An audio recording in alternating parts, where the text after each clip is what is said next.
تو بیچ کا راستہ نکالنا پڑے گا, بڑے بڑے مسائل کا حل نکل آتا ہے. یہاں پہ الٹیمیٹلی ایک دن انہیں بیٹھنا پڑے گا. لیکن اگر امریکہ کو یہ لگتا ہے کہ وہ طاقت کے بلبوتے پہ سارے ہتھیار یہاں پہ اکٹھے کر کے ایران سے یک طرفہ سرنڈر کروا دے گا, تو یہ اس کے لیے پھر ایک نئی مصیبت بن جائے گی. ایرانیوں کا ریکارڈ ہے کہ وہ ایسے سرنڈر نہیں کرتے, اور یہ ایرانی بار بار کہہ چکے ہیں. بہرحال مذاکرات کے لیے اگر تو یہ آ رہی ہے ٹیم تو بڑی اچھی بات ہے. عراقچی پاکستان میں آ رہے ہیں, پھر امریکن بھی آ جائیں گے اور مذاکرات دوبارہ سے شروع ہو جائیں گے.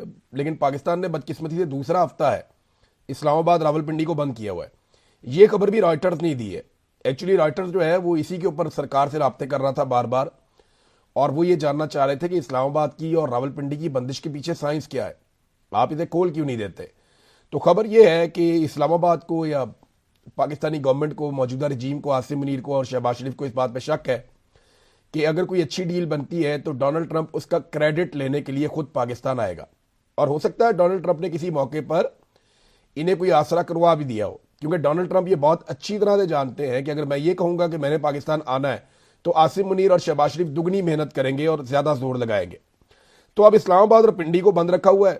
یہ جناب علی دوسرا ہفتہ شروع ہو گیا ہے, لہذا سیکیورٹی کا ایسا انتظام انہوں نے کیا کہ کوئی بھی چھوٹا سا واقعہ ایسا نہ ہو جائے جس کے بعد امریکن یہ وجہ بنا دیں کہ جناب ڈونلڈ ٹرمپ نے آنا تھا تو یہاں پہ سیکیورٹی ریزنز کی وجہ سے ڈونلڈ ٹرمپ نہیں آئے.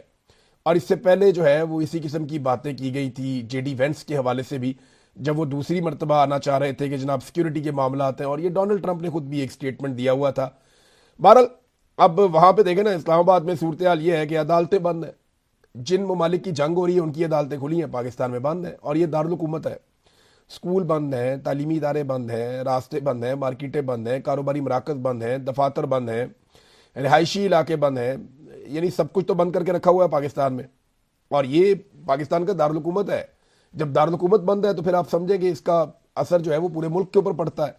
اور یہ کوئی اچھا پاکستان کا میسج نہیں جا رہا کہ آپ ایک ایسی میٹنگ کروانا چاہ رہے ہیں جس کے اندر آپ نے امن قائم کرنا ہے, اور آپ کی اپنی حالت یہ ہے کہ آپ نے اپنا دارالحکومت بند کیا ہوا ہے, ایک ہفتے سے زیادہ ہو گیا, اور آپ اپنے دارالحکومت میں سیکیورٹی کے معاملات کو کنٹرول کر نہیں سکتے.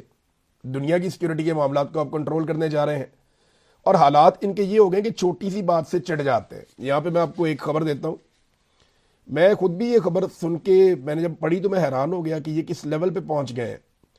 خبر یہ بتاتی ہے کہ ایک صاحب ہیں, انہوں نے بیچارے نے ایک مذاق کر دیا, یعنی ترنول پھاٹک بھی آپ نے ہرمز بنا ہوا ہے, اس قسم کی انہوں نے بات کر دی کہ نہ یہ پھاٹک کھلتا ہے تو نہ آپ نے ہرمز کھلتی ہے.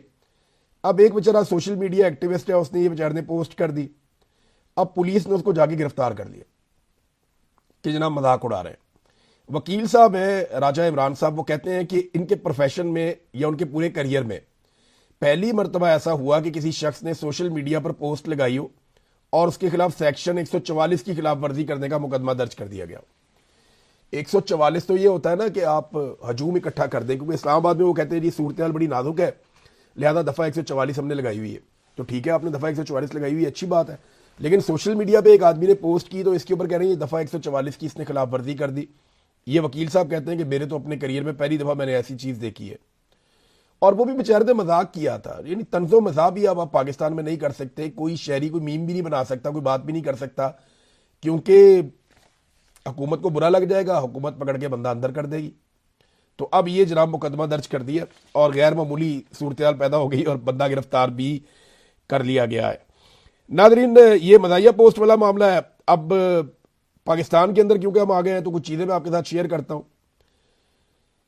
اگر کوئی سولر ٹیکس نہیں دے گا, یعنی حکومت نے عجیب و غریب کام کر دیا نا کہ سولر کے صارفین کے اوپر الگ سے ٹیکس لگا دیا. وہ نیٹ میٹرنگ والا جو تھا, ان کے میٹروں کے اوپر ایک ان کو بل آتا تھا, میٹر کا کرایہ آتا تھا ان کو ہر مہینے, یہ 1000 روپیہ ہوتا تھا. ابھی لوگ اپنے بل شیئر کر رہے ہیں, کہیں پہ یہ 3000 سے زائد ہے, کہیں یہ 4000 سے زائد ہے.